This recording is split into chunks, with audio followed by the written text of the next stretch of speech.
सभी छात्रों को मेरा नमस्ते। आज हम माइटोकॉन्ड्रिया के बारे में अध्ययन करेंगे। माइटोकॉन्ड्रिया का कोशिका का शक्तिगृह कहा जाता है। माइटोकॉन्ड्रिया ग्रीक शब्द माइटो यानी धागा तथा कॉन्ड्रिया यानी कणिका से मिलकर बना है। ये कोशिका द्रव्य में उपस्थित कणिका में या तंतु सदृश अंगक हैं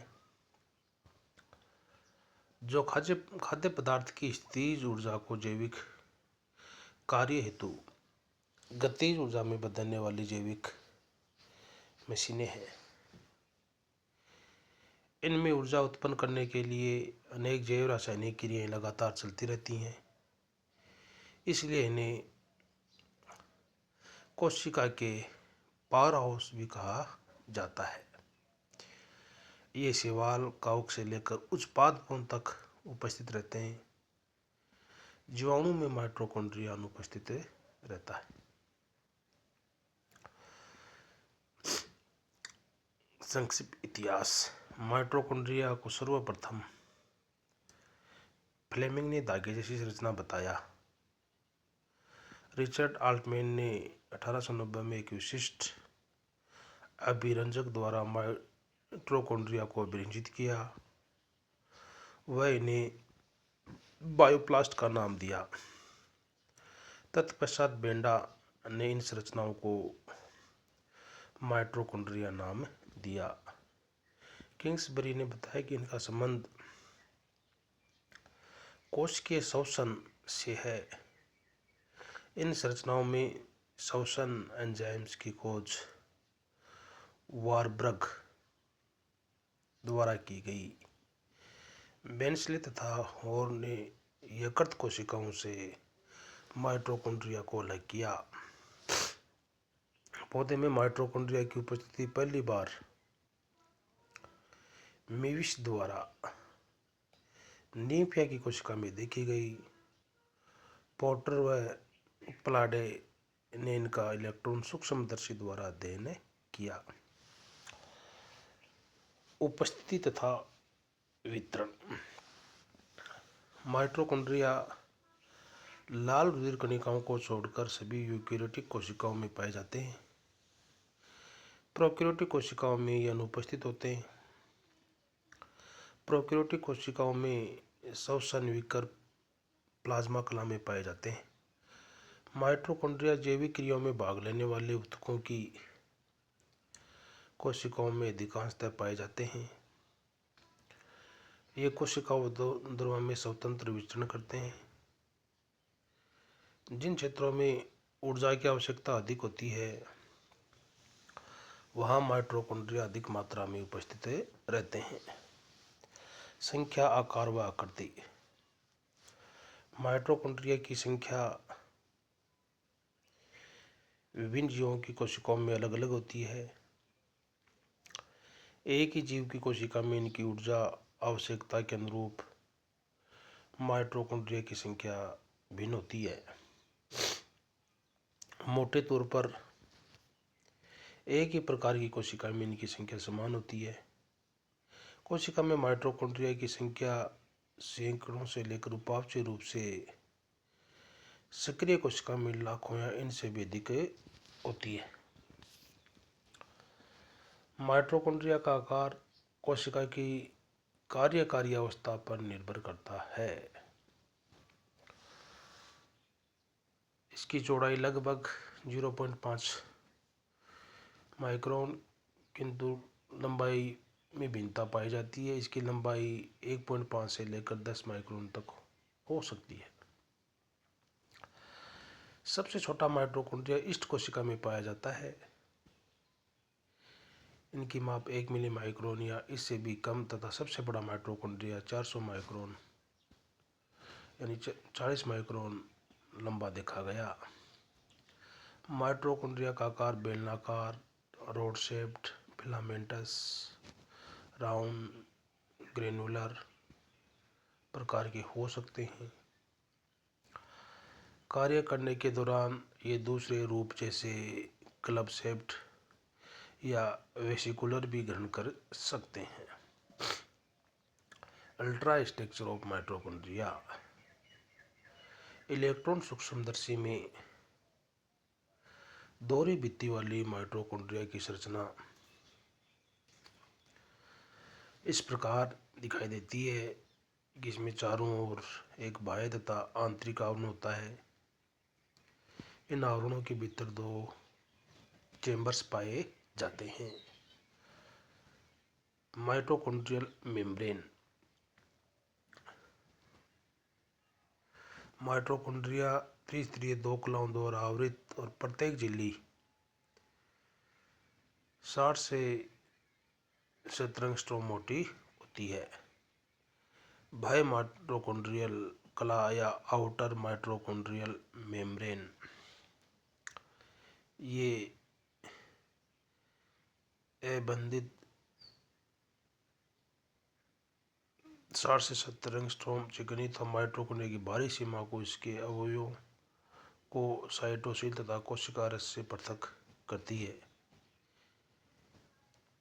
किसी किसी स्थान पर यह अंतःप्रदेश जालिका की कलाओं से भी संपर्क में रहती है। बाह्य झिल्ली अनेक घुलनशील जैविक पदार्थों के लिए पारगम्य है। इसके द्वारा जैविक पदार्थ कोशिका रस से माइटोकॉन्ड्रिया धात्री में आ सकते हैं। Inner membrane. आंतरकला। आंतरकला माइटोकॉन्ड्रिया के केंद्रीय के अवकाश में अंगुलीनुमा उभार बनते हैं। ये उभार इस कला में अंतर्वलन या इनफॉल्स के कारण बनते हैं, जिनको माइटोकॉन्ड्रियल शिखर या क्रिस्टी कहते हैं। Mitochondrial chambers. बाह्य कक्ष दोनों बाह्य व आंतरकला के बीच बनते हैं। ये अवकाश शिखरों के कोर में अपनी निरंतरता बनाए रखते हैं। ये अवकाश करीब 60 से 80 एंगस्ट्रॉम चौड़ा। इसमें अल्प श्यानता व कम घनत्व का द्रव्य भरा रहता है। अंतर्वेश आंतरिक कक्ष आंतरकला के अंदर आबद्ध अवकाश होता है। आंतरकला से बने अंतर्वलनों या क्रिस्टी के कारण यह कक्ष कई अपूर्ण किंतु सतत कक्षों में बंट जाता है। यह अवकाश काफी बड़ा समांगी तथा माइटोकॉन्ड्रियल अधात्री से भरा रहता है। माइटोकॉन्ड्रियल अधात्री जेली की तरह होता है। इसमें अधिक सांद्रता में प्रोटीन, कुछ लिपिड, वर्ताकार डीएनए, 17 राइबोसोम, कुछ महीन तंतु कणिकाएं पाई जाती हैं। कणिकाएं मैग्नीशियम और कैल्शियम के बाइवेलेंट केटाइन्स के बीच बाइंडिंग साइट बनाते हैं। Mitochondrial Christie. माइटोकॉन्ड्रिया की आंतरिक कला से निकलने अनेक उभार क्रिस्टी कहलाते हैं, जो माइटोकॉन्ड्रिया की गुहिका में फैले रहते हैं। इनकी संख्या तथा व्यवस्था प्रत्येक कोशिका के अनुसार भिन्न होती है। क्रिस्टी माइटोकॉन्ड्रिया में अनेक रूपों में पाए जाते हैं। ये माइटोकॉन्ड्रिया की अनुदैर्ध्य अक्ष के समांतर या लंबवत अधात्री में व्यवस्थित, जैसे स्पर्मेटिड्स, अमीबा में अंतर्वलन द्वारा विलाई बनाकर माइटोकॉन्ड्रिया अक्ष के लंबवत नलिकाकार क्रम में अति सूक्ष्म तथा अनियमित विन्यास में, जैसे ओपोसम की अंतराल कोशिकाओं में पाए जाते हैं। कभी कभी माइटोकॉन्ड्रिया की आंतरिक समतल और चिकनी होती है। इस पर क्रिस्टी नहीं होते। माइटोकॉन्ड्रिया का ऊर्जा उत्पादन इसके इकाई आयतन में मौजूद क्रिस्टी की संख्या व परिमाप पर निर्भर करता है। इनकी अधिक संख्या व बड़ा आकार होने से ऑक्सीकरण क्रिया अधिक होती है। पादप कोशिकाओं में क्रिस्टी बहुधा एक दूसरे से जुड़कर बंद पासों का निर्माण करते हैं। क्रिस्टी के कारण एंजाइम क्रियाओं के लिए पृष्ठीय क्षेत्रफल बढ़ जाता है। प्रारंभिक कण आंतरिक कला और क्रिस्टी के अंदर की तरफ गुहिका में अनेक संवर्ध कण जुड़े रहते हैं। इन कणों को प्रारंभिक कण यानी F1 कण, सब माइटोकॉन्ड्रियल यूनिट या ऑक्सीसोम कहते हैं। इन कणों का व्यास लगभग 8.5 नैनोमीटर होता है। इनके बीच की दूरी नियमित रूप से 10 नैनोमीटर या 100 एंगस्ट्रॉम होती है। प्रत्येक F1 कण हेड व वृंत और आधार 3 भागों में विभेदित रहता है। शीर्ष यानी हेड का व्यास 75 से 100 एंगस्ट्रॉम, स्टोक की लंबाई लगभग 50 एंगस्ट्रॉम होती है। एक माइटोकॉन्ड्रिया में लगभग 10,000 से 1,00,000 तक ऑक्सीसोम पाए जा सकते हैं। सामान्य परिस्थितियों में माइटोकॉन्ड्रिया की आंतरिक कला में धसे रहते हैं, किंतु माइटोकॉन्ड्रिया के हाइपोटोनिक उपचार द्वारा आंतरिक कला से माइटोकॉन्ड्रिया की गुहिका में से उभर जाते हैं। ऑक्सीसोम आधारीय भाग द्वारा अंतःकला से जुड़े रहते हैं। मैकलिन तथा ग्रीनबॉम के अनुसार F1 कण ऑक्सीसोम कहते हैं। यह आधारीय भाग में इलेक्ट्रॉन अभिगमन तंत्र या श्वसन श्रृंखला के एंजाइम पाए जाते हैं।